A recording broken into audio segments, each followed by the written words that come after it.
It's 1988, and a young woman from Seattle is on her way to Tahoe with a friend. It was a gorgeous March day. We were driving up the pass, the Redding Pass, and just admiring how beautiful it was. Behind them, a sports car carrying two men closes in and swerves past them. As they passed us, we looked over to see them, and were absolutely in shock at how completely intoxicated they were. The sports car disappears behind a curve, and as the women make their way around that same curve, we saw the accident, and it was absolutely the worst thing I've ever seen in my life. The sports car hit a young mother from Stockton traveling to Portland to see her family with her 7-month-old baby. I ran to the car, and when I reached the car window to look in at Roanna, I heard a little baby crying. Afraid the car was about to burst into flames, Shelley reached in for the baby. At that moment, Roanna, the mom, began to scream for her baby and scream for Nicole. And I went around to her window and I said, "Look at your baby, she's fine. Look at her." And Roanna would open her eyes and she'd see Nicole and it would calm her down. Over the noise of the medical chopper, you can hear Roanna screaming. And Shelley, there in the back, holding baby Nicole. I just prayed over her and I prayed over her mom because I did not know if her mom was going to make it. And I was trying to imagine what her life would be like without her mama. Roanna felt her life draining away as she was loaded into the chopper, and Shelley followed the helicopter to the hospital with Nicole, holding her and comforting her until family could arrive. Doctors said the baby was fine.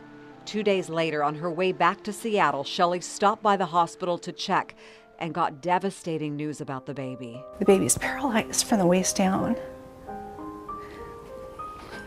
And I thought they had the wrong person. I thought maybe by removing her from her car seat that I made her injuries worse.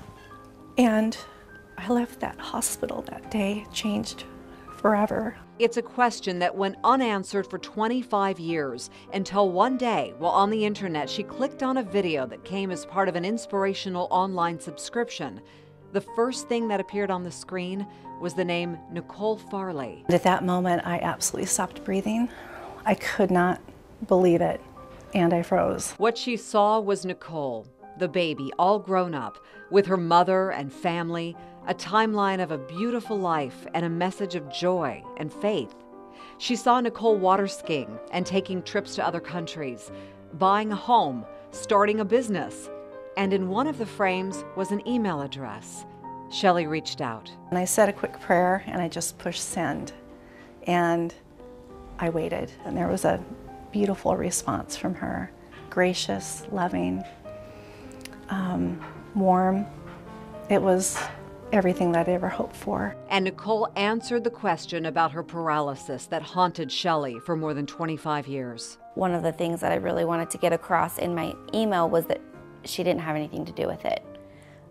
The damage was already done, and doctors had said. Nicole and Shelley agreed to meet in person this March. I'm really excited. I'm not necessarily nervous, but I'm kind of anxious. Nicole had other plans for a surprise reunion at her grandparents' home in Portland, where Shelley had agreed to meet me for an interview. I think it was some divine intervention that my video landed in her inbox. She's amazing. Mm-hmm. She is an inspiration. I want you to turn around. Oh my goodness. Oh my goodness. Oh my word. Oh. Mom to mom. Thank you. Thank you so much for doing more than just holding my baby, but for taking care of her and for loving her and for praying for her. I know that love and that prayer helped protect her. And there are no words I could ever express to thank you enough. Oh, man, Thank you. 25 years of questions answered, anxiety lifted, and finally, the chance to express gratitude and love. Oh my goodness.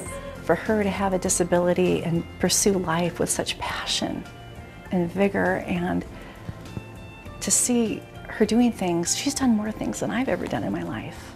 Nothing is impossible for that girl. I feel like it's an absolute fairy tale, that this is the kind of thing that only Hollywood writes. So it's kind of crazy. I feel like I'm living a movie.